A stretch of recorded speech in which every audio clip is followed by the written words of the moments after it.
अस्सलाम वालेकुम। आज हम लोग chapter number 4 liquid and solid chapter की डिटेल स्टडी करेंगे। इस चैप्टर के मोस्ट इंपॉर्टेंट शॉर्ट क्वेश्चंस और लॉन्ग क्वेश्चंस के बारे में पढ़ेंगे। इस साल इस चैप्टर में से 14 मार्क्स का पेपर आएगा। 4 शॉर्ट क्वेश्चंस हैं और इसमें 2 एमसीक्यू हैं और एक लॉन्ग क्वेश्चन है। लॉन्ग क्वेश्चन आपके पास लिक्विड पोर्शन में से भी आ सकता है, लॉन्ग क्वेश्चन सॉलिड पोर्शन में से भी आ सकता है। अगर इसका इंट्रोडक्शन देखें, इंट्रोडक्शन में इंटरमोलिकुलर फोर्स और इंट्रामोलिकुलर फोर्स का डिफरेंस पूछते हैं। मोस्ट इंपॉर्टेंट क्वेश्चन नहीं है। डाइपोल डाइपोल फोर्सेस की डिटेल पूछी जा सकती है और एमसीक्यू के लिए याद रखना है कि डाइपोल डाइपोल जो फोर्सेस होती हैं परमानेंट पोलर मॉलिक्यूल्स के दरमियान होती हैं। नेक्स्ट आपके पास इंपॉर्टेंट शॉर्ट क्वेश्चन है dipole induce dipole forces, Depay forces के नाम से ज़्यादा पेपर में आता है। उसके बाद नेक्स्ट लॉन्ग क्वेश्चन है लंदन फोर्सेस, काफ़ी ज़्यादा इंपॉर्टेंट है। इसके factors affecting the London forces, ये आपके पास लॉन्ग क्वेश्चन के लिए इंपॉर्टेंट कंसीडर होते हैं। नेक्स्ट इसमें एक शॉर्ट क्वेश्चन बनता है, ये भी इंपॉर्टेंट है। Why melting and boiling point of halogen and noble gases increase down the group. Polarisability की डिफाइन पूछ लेते हैं। पोलराइजबिलिटी एक क्वांटिटेटिव मेजरमेंट है, एमसीक्यू के लिए आपने इसे लर्न करना है।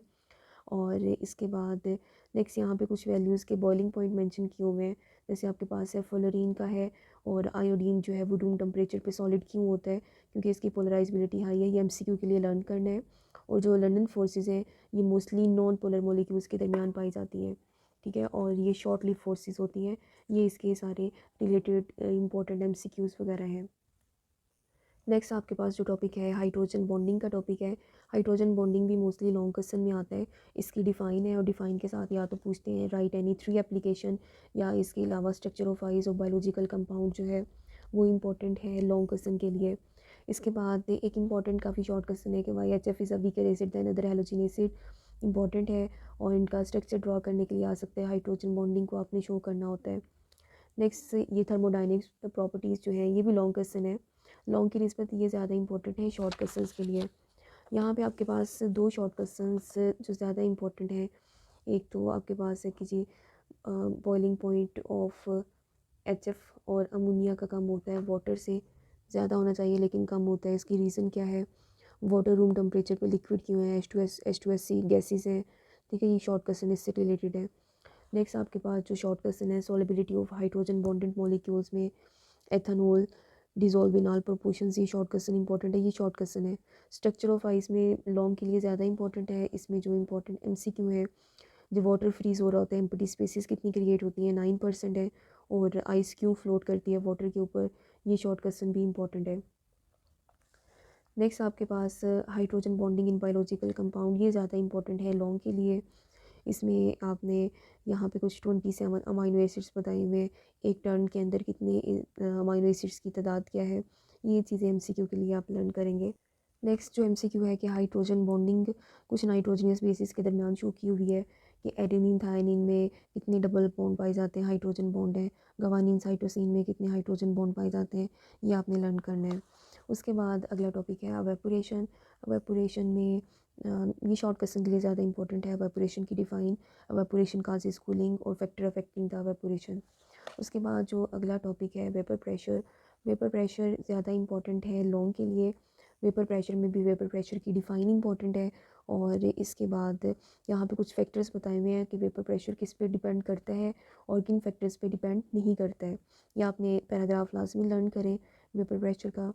और इसके बाद एक इम्पॉर्टेंट क्वेश्चन है मैनोमीट्रिक मेथड, ये लॉन्ग के लिए इम्पॉर्टेंट कंसीडर होता है। वेपर प्रेशर की डिफाइन के साथ मैनोमीट्रिक मेथड को पूछा जाता है, ठीक है। और इसके बाद अगला क्वेश्चन है आपके पास बॉइलिंग पॉइंट। इसमें ये भी ज़्यादा इंपॉर्टेंट है शॉर्ट के लिए, बॉइलिंग पॉइंट की डिफाइन और बॉइलिंग पॉइंट में कांस्टेंट आपको हीट क्यों करना पड़ता है। नेक्स्ट इसमें द अमाउंट ऑफ हीट, जो मोलर हीट ऑफ वेपोराइजेशन की डिफाइन पूछी हुई है। वाटर की मोलर हीट ऑफ वेपोराइजेशन कितनी होती है, ये भी लर्न करना है एमसीक्यू के लिए। नेक्स्ट इसमें लॉन्ग क्वेश्चन आपके पास ये बन सकता है कि बॉइलिंग पॉइंट और एक्सटर्नल प्रेशर का रिलेशनशिप बताएं लॉन्ग के लिए, ठीक है। और ये पैराग्राफ जो है जिसमें डिफरेंट वैल्यूज़ बताई हुई हैं मरी हिल्स वगैरह पे, ये इंपॉर्टेंट है एमसीक्यू के लिए। और इसके बाद प्रेशर कुकर की एग्जांपल और वैक्यूम डिस्टिलेशन हाथ सौ पे, ये इंपॉर्टेंट है इसकी डिफाइन वैक्यूम डिस्टिलेशन की और इसके एडवांटेजेस क्या है वैक्यूम डिस्टिलेशन की। नेक्स्ट आपके पास ये सारी डिफाइंस हैं शॉर्ट के लिए, मोस्ट इंपॉर्टेंट नहीं है। इसमें molar heat of sublimation important है। आयोडीन की सब्लिमेशन क्यों हाई होती है, ये इंपॉर्टेंट है। उसके बाद आपके पास इंपॉर्टेंट क्वेश्चन है लिक्विड क्रिस्टल्स। इसमें शॉर्ट क्वेश्चंस अगर देखेंगे तो लिक्विड क्रिस्टल्स की प्रॉपर्टीज़ पूछी जाती हैं शॉर्ट के लिए। अगर इस चैप्टर का लॉन्ग क्वेश्चन देखें, लॉन्ग क्वेश्चन में आपके पास है यूजेस ऑफ लिक्विड क्रिस्टल, काफ़ी ज़्यादा इंपॉर्टेंट है यूजेस इसके। तो लिक्विड वाले पोर्शन में ना इंपॉर्टेंट ज़्यादा क्वेश्चंस, एक factor affecting linen forces, manometric method, और इसके बाद लिक्विड क्रिस्टल्स की एप्लीकेशन, हाइड्रोजन बॉन्डिंग है, और लास्ट पे आपके पास जो टॉपिक था कि बॉइलिंग पॉइंट और एक्सटर्नल प्रेशर का आपस में क्या रिलेशन है।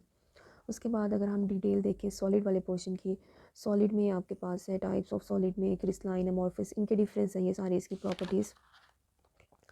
एनाइसोट्रॉपी इंपॉर्टेंट है शॉर्ट के लिए भी प्लस लॉन्ग में भी ये प्रॉपर्टीज़ की आई हुई है। और इसके बाद आइसोमॉर्फिज्म, पॉलीमॉर्फिज्म, एलोट्रॉपी, इसका डिफरेंस पूछ लेते हैं, लॉन्ग क्वेश्चन है ये भी। उसके बाद habit of crystal, short question है। नीडल लाइक क्रिस्टल्स कब बनती हैं, जब यूरिया ऐड करते हैं NaCl के अंदर, तो ये MCQ है। और इसके बाद ये जो टेबल है वो MCQ है कि NnO3 की NO3 में क्रिस्टलाइन फॉर्म कौन सी होती है, इसमें ज़्यादा इंपॉर्टेंट है जिंक, कैडमियम। उसके बाद है ट्रांजिशन टेम्परेचर। ट्रांजिशन टेम्परेचर काफ़ी इंपॉर्टेंट है, इसमें ख़ास तौर पे ये MCQ के लिए आपने लाजमी लर्न करना है। इसमें सल्फ़र और पोटाशियम नाइट्रेट, इसके टेम्परेचर की रेंजेस आई हुई हैं ट्रांजिशन टेम्परेचर में। नेक्स्ट आपके पास है क्रिस्टलेटस, डिफ़ाइन है, इतनी इंपॉर्टेंट नहीं है। उसके बाद है यूनिट सेल, यूनिट सेल काफ़ी इंपॉर्टेंट है इसकी डिफ़ाइन। और इसके बाद है इसके ये क्रिस्टलोग्राफिक एलिमेंट जिसे यूनिट सेल डायमेंशंस भी बोलते हैं। और इसके बाद चैप्टर नंबर 4 में ये क्रिस्टल सिस्टम कितने पाए जाते हैं, 7, ये भी MCQ के लिए इंपॉर्टेंट है। नेक्स्ट आपके पास ये टेबल दिया हुआ है, टेबल में काफ़ी MCQ बनते हैं। और इसके अलावा ये शॉर्ट क्वेश्चंस भी आते हैं कि ट्राई क्लिनिक को एक्सप्लेन करें, मोनोक्लिनिक में एक्सिस एंगल्स क्या होंगे, उसके एग्जांपल्स, ये शॉर्ट के लिए ज़्यादा इंपॉर्टेंट है। उसके बाद है आयोनिक सॉलिड। आयोनिक सॉलिड की प्रॉपर्टीज़, ये लॉन्ग क्वेश्चन भी है लेकिन इतना ज़्यादा इंपॉर्टेंट लॉन्ग नहीं है, ये ज़्यादा इंपॉर्टेंट है शॉर्ट के लिए। और इसमें जो शॉर्ट क्वेश्चन आपके पास बनते हैं वो आपके पास ये 2-3 शॉर्ट क्वेश्चन हैं कि आयनिक क्रिस्टल जो है काफ़ी ज़्यादा ब्रिटल होते हैं, उसकी रीज़न क्या है। और इसके अलावा आयनिक क्रिस्टल जो है वो इलेक्ट्रिसिटी को कंडक्ट सॉलिड फॉर्म में नहीं कर सकते लेकिन मोल्टन फॉर्म में कर सकते हैं, उसकी रीजंस क्या है। तो ये जो 2-3 आपके पास पैराग्राफ है ये MCQ शॉर्ट के लिए ज़्यादा इंपॉर्टेंट है। उसके बाद स्ट्रक्चर ऑफ सोडियम क्लोराइड है, ये भी लॉन्ग क्वेश्चन है लेकिन मोस्ट इंपॉर्टेंट लॉन्ग क्वेश्चन नहीं है। इसमें ये लास्ट वाली जो लाइन है वो MCQ के लिए इंपॉर्टेंट है कि यूनिट के सेल में सोडियम क्लोराइड के पर यूनिट सेल कितनी NaCl की तादाद है, 4 होती है। उसके बाद नेक्स्ट है लेटेस्ट एनर्जी की डिफ़ाइन है। और उसके बाद ये शॉर्ट क्वेश्चन है, how size affect latest energy, size का क्या अफेक्ट होता है केटाइन और इनाइन का लेटेस्ट एनर्जी के ऊपर, ये शॉर्ट क्वेश्चन है। नेक्स्ट MCQ के लिए ये टेबल याद रखें, इसमें NaF और NaCl के एग्जांपल्स में किसकी लेटेस्ट एनर्जी हाई है ये आपने याद करना है। उसके बाद है कोवलेंट सॉलिड या एटॉमिक सॉलिड, ये इंपॉर्टेंट है लॉन्ग के लिए, ठीक है। और इसके बाद यहाँ पे कुछ प्रॉपर्टीज़ बताई हुई हैं कोवलेंट सॉलिड की, इसमें जो ज़्यादा इंपॉर्टेंट है वो डायमंड और सिलिकॉन कार्बाइड्स वगैरह जो हैं, ये पॉइंट इंपॉर्टेंट है कि ये इनसॉल्युबल क्यों होते हैं। और स्ट्रक्चर ऑफ डायमंड, ये भी लॉन्ग क्वेश्चन है, लॉन्ग क्वेश्चन मोस्ट इंपॉर्टेंट नहीं है लेकिन ये लॉन्ग क्वेश्चन कंसिडर होता है। इसमें जो इंपॉर्टेंट चीज़ें हैं वो, एक तो आप sp3 का मेंशन करें, इसके स्ट्रक्चर, इसमें हाइब्रिडाइजेशन कौन सी है, बॉन्ड एंगल क्या है, सिंगल बॉन्ड है या डबल बॉन्ड पाए जाते हैं, मैक्रोमोलिक्यूल्स बोलते हैं इनको। उसके बाद है मॉलिक्यूलर सॉलिड, अगर तीनों सॉलिड्स में से देखें ज़्यादा इंपॉर्टेंट है मॉलिक्यूलर सॉलिड लॉन्ग क्वेश्चन के लिए।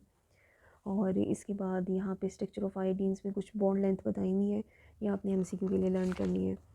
उसके बाद है मेटेलिक सॉलिड। मेटेलिक सॉलिड में जो फर्स्ट आपके पास बैंड थ्योरी या इलेक्ट्रॉन पोल, इलेक्ट्रॉन गैस थ्योरी के बारे में डिटेल है, ये ब्लू लाइंस आप इसकी करेंगे, ये इंपॉर्टेंट है। डिफ़ाइन मेटेलिक बॉन्ड की डिफ़ाइन इंपॉर्टेंट है। और इसके बाद एक और MCQ यहाँ पे बनता है कि बैंड थ्योरी जो है ये किसको एक्सप्लेन करती है, MOT स्ट्रक्चर को एक्सप्लेन करती है, यहाँ पे ये MCQ है।